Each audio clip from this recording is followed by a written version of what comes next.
Good YouTube, it's your boy, Blue Blood Sports TV, back at y'all with another one.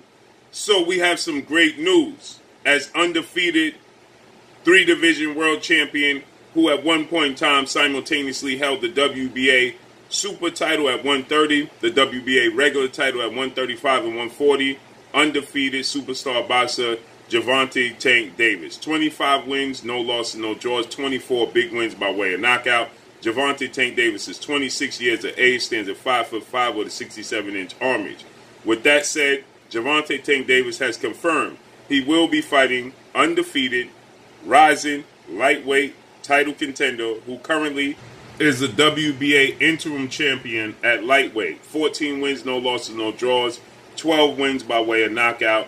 He is 25 years of age, stands at 5'8" with a 68-inch arm reach. So he'll have a 2-inch height advantage over Gervonta Tank Davis and a 1-inch arm reach advantage over Gervonta Tank Davis. He most recently fought in July of this year against Anthony Yigit when he got a TKO knockout victory. Gervonta Tank Davis, he confirmed that he will be fighting Rolando Romero December 4th, okay, in an interview he did. So with that said, we know Rolly Romero, he's been calling for this fight for quite some time, okay? And Rolly Romero, he has been, seeking out this fight. They're under the same stable. They're with the same promoter and legendary promoter, legendary promoter, Mayweather Promotions CEO and promoter, retired Hall of Famer, undefeated, 50-0, the man known as Money, Floyd Money Mayweather Jr., okay? So they're signed to one another. So with that said, he did an interview with former undisputed welterweight world champion, the last welterweight undisputed world champion, Zab Super Judah. Zab Judah, they did an interview, and Gervonta Tank Davis, he let it be known that he'll be fighting Rolando Romero December 4th, okay? He last fought June against Mario Barrios for the WBA junior welterweight title, okay? And that Gervonta Tank Davis. So this fight is going to take place in Atlanta, Georgia. And again, they under the same stable, easy fight to be made. And a clear indication of this was when you had Floyd Mayweather after Gervonta Tank Davis beat Mario Barrios. Floyd Mayweather, he stated in an interview after a post-fight interview that he's going to keep Gervonta Tank Davis in-house, okay? So he stated that he's going to keep Gervonta Tank Davis in-house. He has a lot of fights right here in-house that he could make for Gervonta Tank Davis. Obviously, everybody wants to see Gervonta Tank Davis fight the bigger names in the sport of boxing. They're bigger names than Rolando Romero. This is going to be an interesting fight. I think that it's going to be a highlight reel knockout for Gervonta Tank Davis. But nonetheless, it's going to be a very, very interesting fight. So with that said, everybody wants to see Gervonta Tank Davis against undefeated WBC lightweight world champion superstar boxer Devin the Dream Haney, or they want to see Gervonta Tank Davis against unified lightweight world champion superstar boxer Teofimo Lopez, or the fight that was being mentioned was Gervonta Tank Davis and undefeated rising Mexican superstar lightweight title contender King Ryan Garcia. With that said, there are big fights to be made for Gervonta Tank Davis. There is even a possibility, since Gervonta Tank Davis made his debut at junior welterweight against, you could possibly see Gervonta Tank Davis. There was talks of him and undefeated British superstar boxer at junior welterweight, Josh Taylor, okay? Even talks of Gervonta Tank Davis and the Rougarou, former IBF junior welterweight world champion superstar boxer, Regis Prograis, okay? That would be a fantastic fight. But you're going to get Gervonta Tank Davis going back down from 140 to 135. I don't like the yo-yo with Gervonta Tank Davis, okay? That's one thing I don't like that they're doing with his career, is yo-yoing his weight, okay? Because he fought at 130, then he fought at 135. So he fought at 130 against Ricardo Nunez, okay? That was at 130. Then he moved up to 135, and he took on Olympic gold medalist, 3-division world champion Yuriorkis Gamboa for the vacant WBA title, interim regular title. He beat Yuriorkis Gamboa at 135. Then he went back down to, Then he went back down to 130 and took on 4-division world champion Mexican superstar boxer Leo Santa Cruz at 130. he knocked out Leo Santa Cruz. Then he went from 130 all the way up to 140 to challenge Mario Barrios. So in his last 4 fights, they haven't been stable. His last 4 fights, 130, 135, 130, then 140. So he's going down, up, down, up, down. You understand? And it's a yo-yo. It's a yo-yo effect that can have a serious long-term effect on Gervonta Tank Davis in his career. Okay, he's not the biggest guy in the sport of boxing. Okay, now he does, come in. His weight is high, but going from 130 to 135, then going from 135 back to 130, then going from 130 back all the way up to 140. Now you're going to 140. Now you're going back down to 135. The yo-yo effect in his career could have a very, very negative effect on his career moving forward. And he's not doing so against mega fights. Now, Leo Santa Cruz, 4-division world champion, Mexican superstar boxer, he's a Hall of Famer. But these are not massive mega fights that they're having him yo-yo his weight and sacrificing for, and these are not massive mega pay-per-view showdowns. He's the attraction. You understand? Leo Santa Cruz, yes, Hall of Famer, 4-division world champion, superstar boxer.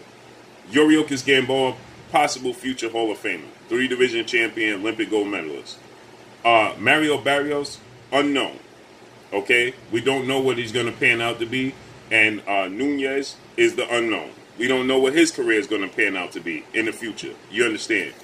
So with that said, to have Gervonta Tank Davis move from 130 to 135, back down to 130, back all the way up to 140, then back down to 135 is not good for his body and his career. Okay? There's no consistency. He's not allowing his body to adapt. Now, if he physically is struggling to make the weight, well, then he needs to move up in weight and just stay there and be consistent. But he's asking himself, 5 pounds makes a huge difference.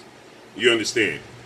Especially on the scale. Because he don't walk around at 130. He don't walk around at 140. He walks around at 170 easy. So you're talking about him going all the way down to 130 from 170. Then he goes back up to 170. Then he's going all the way down to 135. Then he go back up to 170. See, this is what's being missed is what's taking place in between the fights. So he's going back up to 170. Then he's coming back down, all the way down to 130. Then he goes back up to 170. Okay, then he's going all the way down to 140.